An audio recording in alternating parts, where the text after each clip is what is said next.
market players that are getting involved today now for the first time because we're getting the regulatory clarity. It's a story that they appreciate. So, my guest today probably doesn't need an introduction from most of my audience, but we're going to do one anyway. We have Mance Harmon. He is co-founder of Hedera and newly appointed chairman of the Hedera Council Board. Mance, thank you so much for giving us some time today. Hey, Brandon, it's good to see you. Good to be with you here today. And I hope you and all your viewers have had a great summer. Yeah, it's going good so far, and things are certainly heating up around Hedera as well on several different fronts. But Mance, let's get into your new role here to start. What made you want to take on the role of chairman of the Hedera Council Board? Yeah. Well, if we can, let's just have a recap of how governance has unfolded over time. I'll try to be Sure. very brief, but the context is important. So, of course, Lehman and I started it all back in 2017. And then we decentralized governance very quickly when we created the council. That started the first additional council members outside of Swirlds, the original member that Lehman and I started, was in 2019. And then in 2020 or 21, I forget, the days are a blur at this point, we created the foundation and spun out all of the business development resources to the foundation. And then subsequent to that, we created, we created, when I say we, Hedera created another foundation, or another foundation was given a grant, that being the Hashgraph Association out in Switzerland, run by Kamal Yousefi. And then we spun out the rest of operations. And today, that organization that spun out was called Hashgraph. At the time, Lehman and I, along with 95% of the people that were in Hedera, moved out of that into Hashgraph. So what was left over after having spun out many of the resources to the foundation, the HBAR Foundation, today called the Hedera Foundation, and then the Hashgraph Association, and then our organization, Hashgraph, we took most of the resources that were remaining inside of Hedera, the LLC, that is also the entity that holds all of the governing council members. So that when a governing council member today joins joins Hedera, they're joining an LLC, Delaware-based, and it's that entity that people think about when they think about Hedera, or at least the council members anyway. We took all of these steps for a whole variety of reasons, but it was the case that Lehman and I, when we spun out, we took a back seat necessarily to the operations and the way that the business was being run of the LLC. Years passed and regulatory environment changed to our benefit, and the market matured, and it was the case that a lot of progress had been made in just the maturity of Hedera, just the LLC now I'm talking about. So the governance of the organization matured in multiple ways, both in terms of process and in refinement of what the committees are within the organization, what the roles of the committees are within the organization, who can participate, how decisions are made, and then a whole bunch more council members joined. Today, I don't even remember where we are, like 30, 31, 32, something like that. We're in that ballpark. Sure. And so a lot had improved. However, there was still work to be done. And I think it's maybe worth saying what the vision was for the role of the council as Lehman and I designed it way back in 2015, 2016 timeframe. So we were in New Orleans, and we had just given a presentation. Lehman had just given a presentation at an identity conference down there, sponsored by Ping Identity. I think it was called Identiverse. Maybe the conference is still around today. And we were having dinner we were having dinner at a Brazilian steakhouse after the conference. And we were just thinking, just brainstorming, okay, here are all the technical constraints that are imposed by Hashgraph in terms of how you would build trust in a token um, from scratch, from nothing. How do you garner market trust in the creation of a token? And that led to, so from sort of a technical perspective, what were the requirements? And then from a business perspective and market trust, what were the requirements? And it led to what we today have as the Hedera Council. That was informed, by the way, as your viewers have heard me talk about in the past, probably many of them. That was informed by a book written by D. Hawk, one from many. He's the inventor, or I shouldn't say inventor, the founder. He's the person that's given credit for being the founder of the Visa network back in the 60s.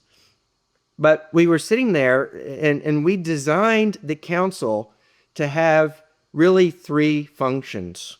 And this is not something that we've talked a lot about, but here they are. Number one, the obvious, the council members needed to run nodes. So the council members each need to run a node in the network that creates the network that, of course, the whole market uses, and the market trusts these council members for running these nodes in the network. And so the source of trust, by and large, comes from the fact that the council members are the ones that are running these nodes. So that's number one. And number two, it also comes from the fact that the council members are actually providing governance. And of course, today, I objectively believe that we have the best governance of any of the layer ones in the market today. We have world-class, truly world-class governance of this global network that has been nurtured and sort of curated over many years now. And it's working fantastically.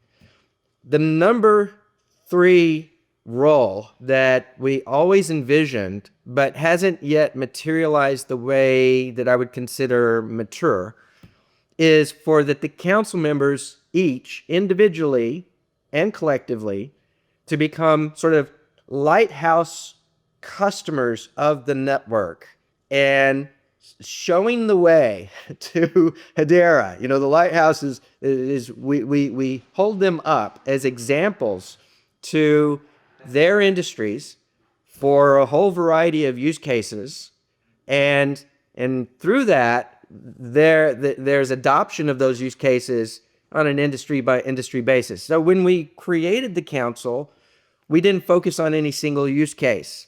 And by the way, of course, this flies in the face of conventional wisdom, right? In conventional wisdom, you do a startup, you start very narrowly with a specific use case, you get a toehold, and you sort of build out from there. We understood then that this was, we were bucking the common wisdom for how to do this, but we thought it was important for Hedera as a global network to address all markets and all use cases within those markets. And when we chose the council members, we specifically chose them to represent that, to represent the universe of potential use cases by choosing them from a whole variety of industries, market sectors. And so why am I back? This is a very long-winded answer to your question. Why did I decide that it was important to come back? I think it's important. It's important for me at this stage of the development of Hedera and the council specifically to return to help the council members realize that third role. So the council, we have some fantastic work that's already being done by various council members, and some of that is public, some of that is not public, but we can go through a list and name off a reasonable number of council members that have gone to market, or they're in POCs in the market, or they're just doing work that isn't yet in the market, and it's good work, but it has in the past been sort of POC level work and it's time now to become production level work. It is becoming production level work. The market in general has matured to the point that people are talking about enterprise adoption of quote blockchain, right? And so our time has come. The timing is good for us in a whole variety of ways. And now it's time for the council to realize its third role in a way that achieves the vision. So that's a very long-winded answer. It sets a lot of context. And I'm back for 2 years to achieve that vision. Well, I think we do need that context. We needed that level of detail to explain it. But I do have some questions around what the job entails and why it's the right role for you right now to be pushing that third role for the Hedera Council. Yeah. Well, so the role itself. Let's just talk about what the role itself entails. The role itself is meant to be a representative of the interests of the council members. So the council members need a person that can literally chair the council meetings. So the chair of the council sets the agenda for the council meetings. The chair works with the council members to address needs that they may have, anything that potentially requires focus that is common to the council members sort of falls on the shoulders of whoever the chair is. Let's talk for just a moment about the other bodies within the council, because the chair in the abstract isn't helpful unless you understand that. There is a board, right? There is a board of the Hedera Council that meets quarterly, and the board has oversight of the staff of the LLC. And the chair is a member of that board, but the board also has other council members that participate. They get elected to participate on the board for the staff. And then they're unaffiliated board members as well. So we are able to draw from expertise outside of Hedera to participate on the board, as well as expertise inside of Hedera and representatives from the council members themselves to participate on the board. And then there's the chair that participates on the board. And then we have the committees. And the chair goes to many of these committee meetings. Obviously not all of them. I can't attend every single committee meeting. But the chair goes to many of the committee meetings and represents the interests of the council. It's also the case that the chair can set a vision for the council. And what we've had, what was needed in the past years, led by Brett McDowell, and he did a fantastic job, is in maturing all the governance function of the council. When we started, again, we were starting from nothing. And the form of governance generally has been the same, but the details have changed, right? The exact way in which the committees operate and how many people, for example, are voting and what constitutes a quorum, et cetera, et cetera, et cetera. All of that got worked out over a lot of time, a lot of years. And Brett is largely the architect of much of that. So Brett, of course, is now gone. He left us this summer. I took over as the chair, was elected to this position. It's a 2-year term. And the chair has the ability to really influence the focus of what needs to happen with respect to the council members and cast a vision. And so that's what I've done. I've cast that vision to the council, and you all are going to hear more and more about that. And we could talk maybe briefly about that here as well. But I've cast a vision and specifically am focused on solving the problems that have prevented the council from becoming the set of lighthouse customers that we've envisioned, right? I mean, you can name them. There are very specific problems that can be named. And if you can point to a problem, then you can come up with solutions for the problem. And so it's all about focus, right? It's the focus now for the next 2 years. Governance is fantastic. We're not going to touch it. We're going to leave it there, and we're going to let it do its thing, and we're going to use that infrastructure to our benefit. And we're going to focus now on the council members, and they're going to market with real use cases and leveraging those relationships to tell a story, to tell the story of Hedera and its value proposition to the market at large, and how the council members themselves are benefiting. This is really important. This is ultra important. The council members individually each need to realize economic value from their relationship with Hedera. They need to make money. The council members need to make money because they are part of Hedera. And I'm going to help them do that. That's the focus for the next 2 years. It sounds like the role of the chairman is shifting a bit, and where Brett's skill set was, possibly administrative, things like that. Now's the time when we need a leader in that role to lay out that vision. Am I framing that pretty correctly? I think that's right. And this is not besmirching Brett in the least. Not at all. Right? No, Brett has done a fantastic, he is world class when it comes to the work that needed to be done, that being the governance. The programs and processes being put in place are there as a member benefit, not an attempt on the part of me or Hedera, the LLC, to be generating general market value. And that's an important point to be made for a whole variety of reasons. But yes, that's the focus. So my next question was going to be, a year ago, we certainly would have said that regulatory clarity would have been one of the biggest challenges. But, what's the biggest challenge today? It sounds like it's utilization of the network in general. Is that correct?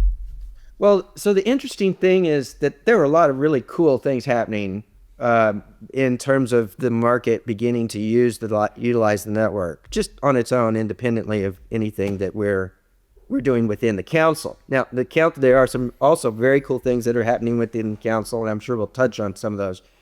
But when we look at the summer has been a great summer, right? We've seen government-related use cases going on chain, RWAs going on chain, identity and AI, and so there have been some very cool developments and uses of the network that demonstrate its breadth of applicability and the value in these different verticals that have nothing to do with the council members.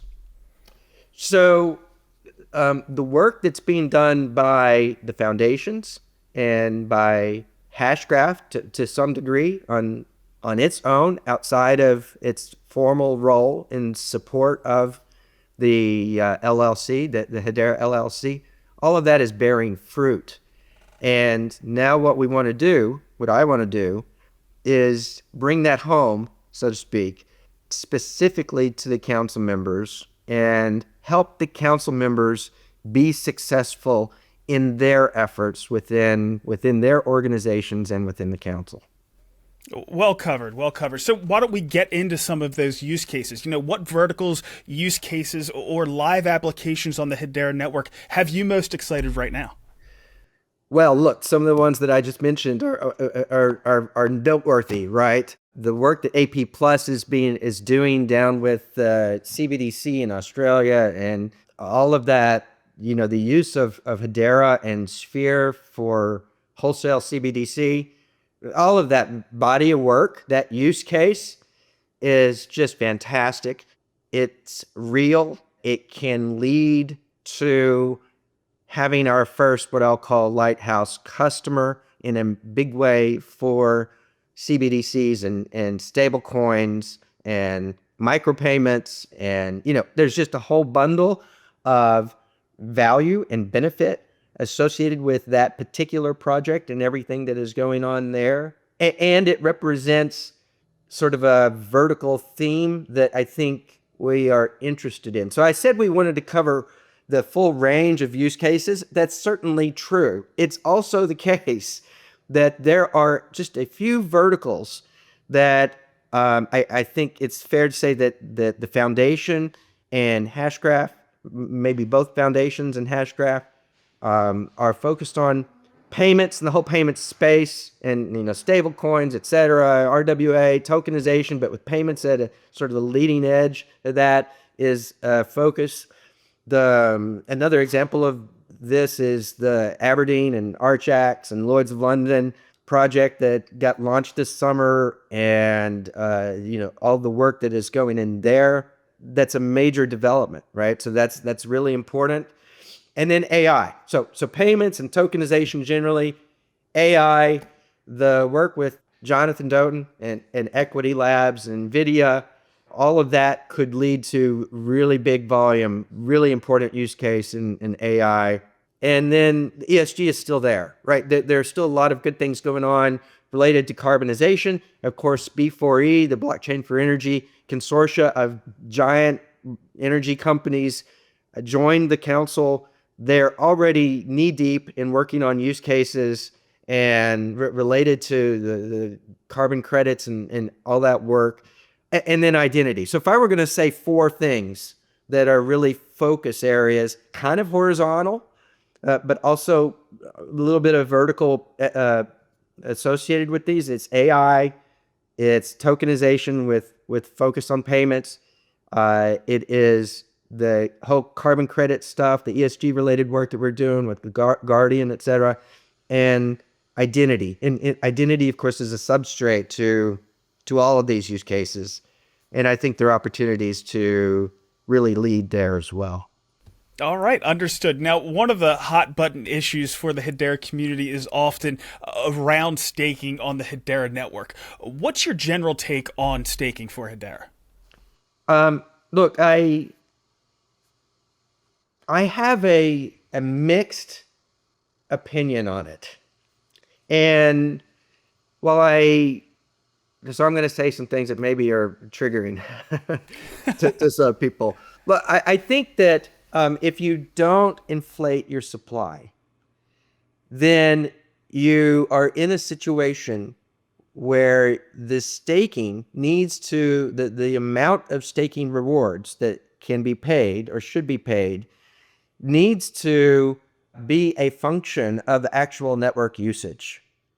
It is, in some ways, one might say that the other layer ones that have staking programs that have, they inflate their supplies in order to be able to have staking programs.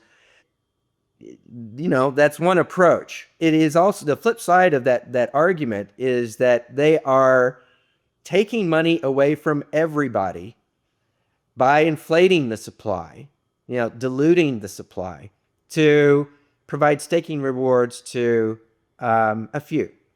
And now the reason I say I'm mixed on this is I can certainly appreciate the importance of those that have HBAR holdings wanting to be able to leverage those holdings to earn some kind of yield, right? I get it. I'm one of them, right? I don't earn yield on any of my HBAR, and Lehman and I chose not to for obvious reasons. We're not going to take staking rewards away from the community as individuals. So we don't do that, but I certainly appreciate the desire to be able to want to use the HBAR to generate yield in some way. And so I think that there are ways of doing that can be explored, have been explored, and new ways of doing that should be explored. And I'm not going to go any deeper than that, but I realize that it's an itch that needs to be scratched. And by the way, it's not my role to scratch that itch, right? It's not my role to scratch that itch, but I appreciate that it exists and that it's there. And I know that people are trying to figure out how to scratch that itch. And in the meantime, it's a benefit in the long term to having the model that we have. I think that the model is, from a foundational perspective, is a better model, a superior model than inflating the supply just to scratch this itch. And so, anyway, maybe I should just leave it there. I mean, perpetual inflation. I don't think that's the right model. I know we have that hard cap of 50 billion HBAR, and I guess my point, just to give the counterpoint, is there's three different buckets of entities that kind of allow all this to come to fruition. We have, the organizations and their employees and their, shown appreciation through their salaries. We have the builders, absolutely critical, and they're shown appreciation through things like grants that are given by the Hedera Foundation. And then we have the capital allocators who have allowed all this to get off the ground. And the way you can show appreciation for them is with staking rewards. But, I understand that we need to focus on sustainability and making sure that's, in the long run sustainable. I do think some of the treasury could be used for those staking rewards as a hat tip for some of those capital allocators. And then in the long term, you could do other things to show appreciation. Lock in that 10% of the fee rewards to make sure that it couldn't be changed, and that's always going to go to those token holders. Things along those lines. But I think now that we can think about it with a little bit more clarity, with the regulations that are going to be coming down the line, the legislation that's going to be coming down the line, I think we can figure all this stuff out. Not only can we, I think that it's a true statement that there are people actively thinking about this problem, and there are alternative approaches to addressing it that they're exploring, and hopefully in the near term. So we'll see how that goes. Yeah. All right. Good stuff, Mance. I know it's a tough topic to touch on, but I appreciate you addressing it. Sure.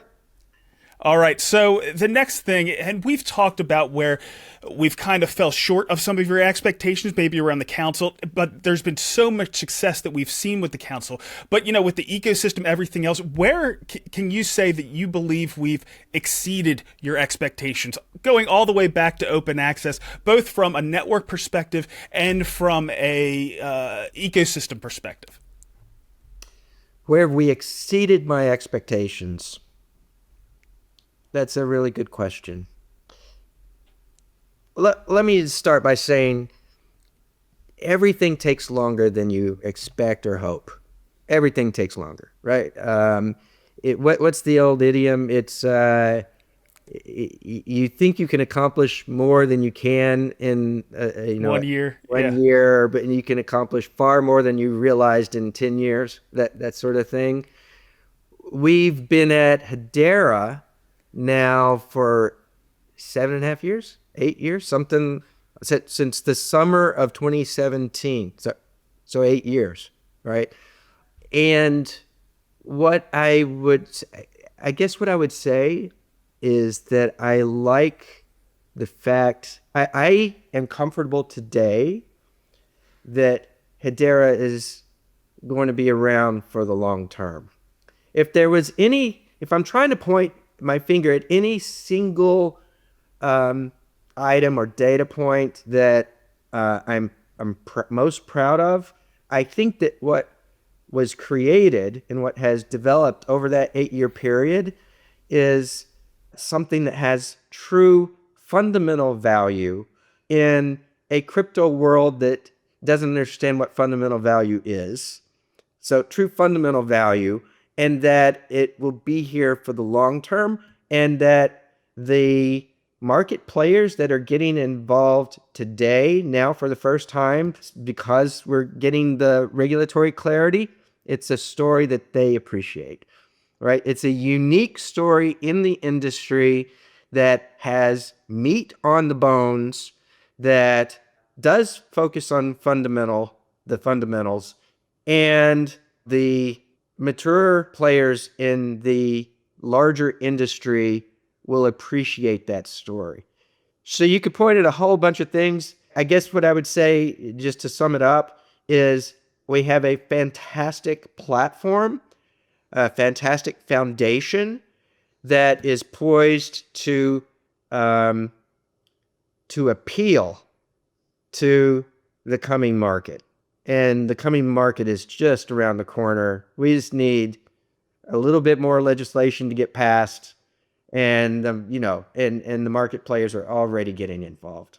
So that's what I would say. After 8 years, it's a fantastic platform from which to grow. And I expect that there will be growth, fundamental growth there. So I'm proud of all of that. We're not teetering. We're not on the edge of, is Hedera going to be there tomorrow? We're not there at all. So that's significant, I think. Well, I'm not surprised at all at what you've accomplished to this point. I was going to ask in that last question, where are some of the places where we've fallen a little bit short of your expectations, but I think you've already kind of outlined that. So I want to give you the opportunity to elaborate a little bit more on your vision and how you want to accomplish it. Yes. So, you know what? So I'm going to touch on it here, but in addition to that, I want to do something one better. And that is that since we spun out from Hedera, Lehman and I spun out from Hedera, for good reasons, we ended the town halls back then. And, you and many others will remember the town halls that Lehman used to do. I think we did them monthly, if I remember correctly. And we haven't done them since. I think it's time again for town halls.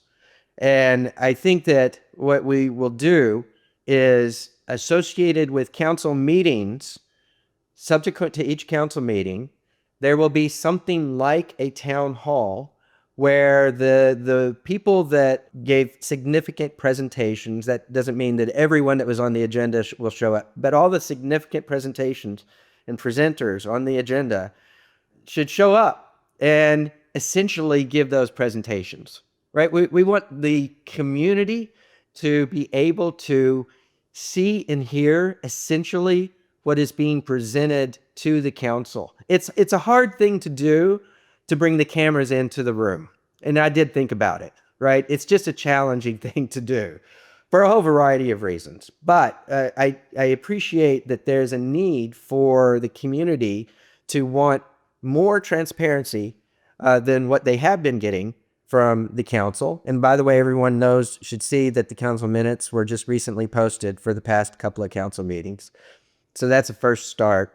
But we need to have these follow-up meetings post-council that the community can participate in, and basically AMAs. AMAs, keep it open the same way that Lehman and I did with the previous sessions. We'll do that. So that's a commitment, and we'll start with the most recent council meeting, and we'll get that scheduled. So there's a commitment. And then separate from that, you'll hear all of this in the town hall. So I'll just very briefly say that there are resources, all the resources that are needed across the different ecosystem members to pull together what I'll describe as a consulting agency that has delivery capability, right? So when you think about a use case, an enterprise use case, and you have a champion for an enterprise use case, and they need help. They need help. In some cases, they need help in figuring out the business value. What are the value points associated with that use case? Thinking about, of course, who all the different persona are that need to be the recipients of some messaging of what that business value is. Not just the personas, but then also the people by name within those organizations that need to be addressed. You need to have conversations with, A, B, C, and D, and here are their roles, and here's what the presentation should look like, and here are the value points for A, B, C, and D based on persona. And oh, by the way, here's what it's going to cost, and here is the delivery infrastructure to achieve the first, second, and third milestones, right?